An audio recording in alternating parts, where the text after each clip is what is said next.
Hello everybody, in today's video we will repeat street food from all over the world. Let's go! And the first dish we have from Brazil is called peito potato, or just baked potatoes. First, the potatoes are baked right in the peel. Then it is not completely cut in half. The pulp is broken, sprinkled with grated cheese, and a bunch of different fillings are added to it, from canned corn to all kinds of salads like Olivier. In general, you choose the filling for yourself. It turns out a full-fledged dish, which is quite possible to eat. So let's get started. We need potatoes. Choose the largest and smoothest one you can find in the store. Throw it in some water, and thoroughly wash it. The potatoes are transferred to a baking sheet. Pour some oil on each one. Smear it all over the surface. And then add some salt. That's it, you can put it in the oven at 80 degrees for an hour and a half. In the meantime, let's do the fillings. We have greens, white mushrooms, cheese, ham, olives, and onions. Peel your onion, cut it into cubes.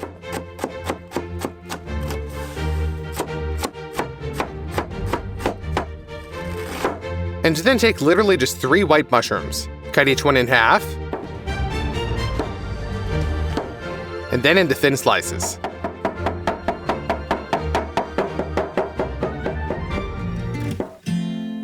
Peel the ham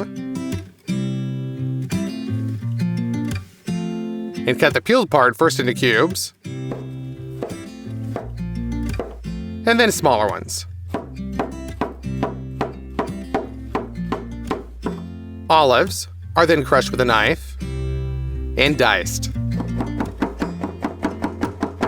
We take some soft cheese, like suluguni, open it up, and grate it.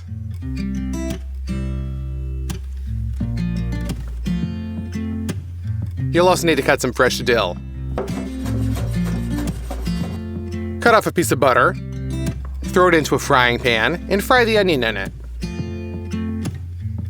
When golden brown, add your white mushrooms. And salt it. Add in some chili pepper, or some paprika for color. Stir, and the filling is ready. By this time, our potatoes are already baked. We shift them onto a cutting board. Make an incision down the middle, and then squeeze it to open. Add a little bit of butter inside, and with a fork, mix all the pulp around with butter. And then salt each of your potatoes. So for the first filling, we've got sausage and olives. All this is mixed. And then add some more cheese on top. The second potato is immediately sprinkled with cheese, and then topped with mushrooms and dill. And the third gets everything together. First olives and sausage, then squeeze some sour cream from above, then the mushrooms with onions and dill. And you're done. We transfer each potato onto a cardboard plate. And we're left with exactly the same thing that they serve on the streets of Brazil. Let's try it. First, the potatoes with onions and mushrooms. It's very tasty, but I would definitely wash it down with something. It's a little dry, there's not enough sauce. The potatoes with sausage and olives, also delicious, at the same level as the last one. But the potatoes on which we squeezed sour cream immediately tasted twice as good. There are more fillings here, and the sour cream itself acts as like a huge roll in this dish. It immediately becomes juicy and super creamy. In general, if you do, then be sure to use sour cream. The next one is churros from Spain, but unusual ones. First, the dough is squeezed out of a special machine. All of this is transferred to a grid and lowered into the fryer. Our cooked churros are going to be filled through a special saucepan with either condensed milk or Nutella, and thanks to this, they are much tastier than ordinary churros without filling. Let's try to recreate them. Turn on the stove and put on the saucepan. Pour 200 milliliters of water into it. Now we'll need some butter. Open up the pack. Cut off 60 grams and dump it into the water. Now some powdered sugar. Add literally just a teaspoon. Mix it all up, and as soon as it starts boiling, take it off the heat. Measure 250 grams of flour and pour it into a large bowl. We want a rum flavor here, so we take out one bottle, open it, and add a couple of drops directly into the flour. Pour the hot mixture into the flour and knead the dough, first with a spatula and then with your hands.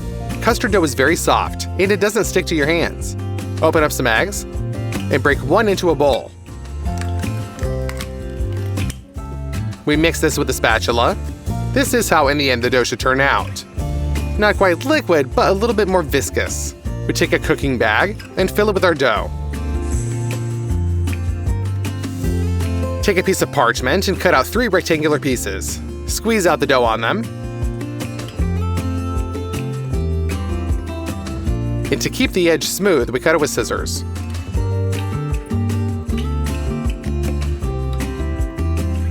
That's how our blanks are made. So now we take the pan, open up some oil, and pour out the whole bottle. Now put this all on the stove. We're gonna wait until it warms up and throw those churros directly with pieces of parchment into there. Later, the parchment itself will disappear. When they turn golden, we pull them out and put them on paper towels. Let them drain off some excess fat. Now, these are standard churros. In order to have a place to pour the filling into them, we take an ordinary straw and we punch through each of the churros. Now take the Nutella itself, open it up,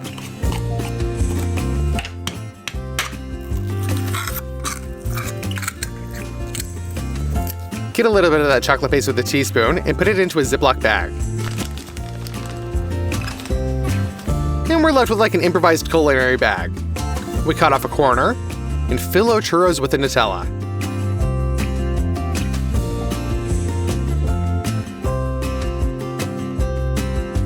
We put the parchment on a cardboard plate and put our churros inside.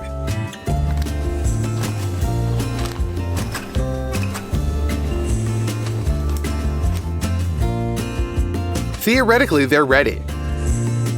But we decided to pour chocolate topping on top of them as well. Now everything is just perfect. Let's try them. Crispy churro sticks with everyone's favorite Nutella. It's so delicious. We recreated the churros from Spain. The last thing left is falafel from Israel. We take some pita, it's smeared around with hummus from the inside, and the falafel itself is balls that are made from chickpeas. And chickpeas are a kind of pea. Then fresh vegetables, namely cucumbers and tomatoes. Pickled cucumber. At the end, they pour tahini sauce or just hummus. And that's it, the falafel and the pita is ready. This is the most popular dish in Tel Aviv, so let's try and recreate it. First of all, we need a ½ kilogram of chickpeas. Right now it's dry, so therefore we open it up and soak it in the water, ideally for a day. And the absorbed water brightened and increased in volume by half. Look, on the left is dried chickpeas and on the right is soaked. We rub it between the palms and remove the transparent husks that have separated off of it. We put the pure chickpeas on the stove and cook them for 2 hours. Try to crush it between your fingers. It should be soft. We put a colander in the sink and drain the chickpeas out through it. Now we return to the pan, and with the help of an immersion blender, we grind everything into a thick puree. With a spatula, we divide everything in half and transfer one part to another bowl. We will make hummus from one half and falafel from the other. Falafel first. We clean one onion.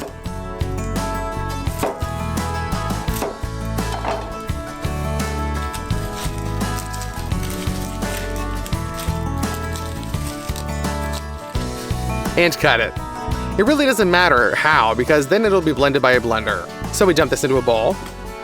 We've also got some garlic cloves, cilantro, and parsley. For the spices, pour some coriander and cumin into a mortar. We grind all this up.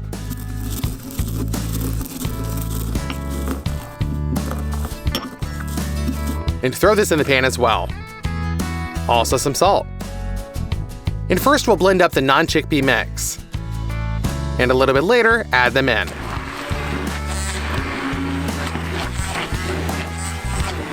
Now just a ½ teaspoon of soda and mix.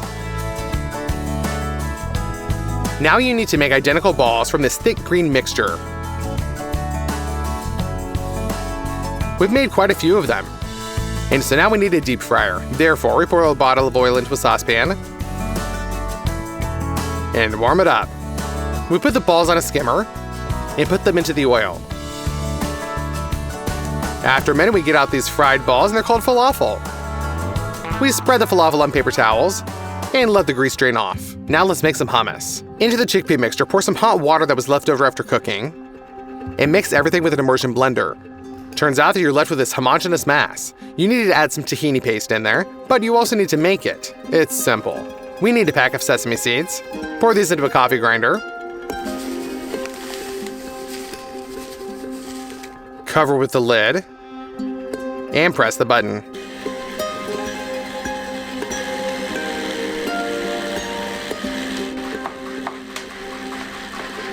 We pour the chopped sesame seeds into a bowl. We ground it so finely that it became moist due to the isolated sesame oil. Add some water to it, a little bit of the lemon juice, and mix.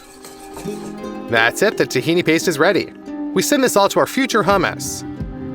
There's also some paprika, 4 cloves of garlic, crushed cumin, also some lemon juice, salt, and we blend all this with a blender again. That's it, your hummus is ready. We made it thinner than store-bought because here it's going to be more of like a sauce. And now we just need to chop some vegetables. We divide the cucumber into 4 parts and then dice it up together.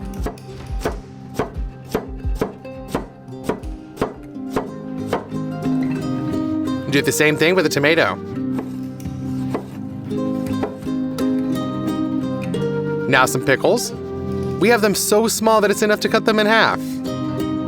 After going around 2 large stores, we didn't find any ready-made pita, so let's just take this flatbread. We fold it 4 times, and we're left with like a little pocket. Cover it from the inside with hummus. Toss in some lettuce. Add tomatoes, cucumbers, pickles, and the falafel itself. Now you just need to top this all off with our hummus. And the falafel is ready. Use some parchment to make a little package in which you can perfectly put out the falafel so that it doesn't fall apart. Bend the paper down and try it. This is a very unusual thing. There's no meat here, but it's still very tasty. Everything has really delicious spices, and the hummus is more of like a sauce, and the dish turned out really not dry. Of course, it loses to our shawarma in taste, but if I were a vegan, I would cook falafel all the time. And if you would like to see more videos like this, then just give this video a thumbs up.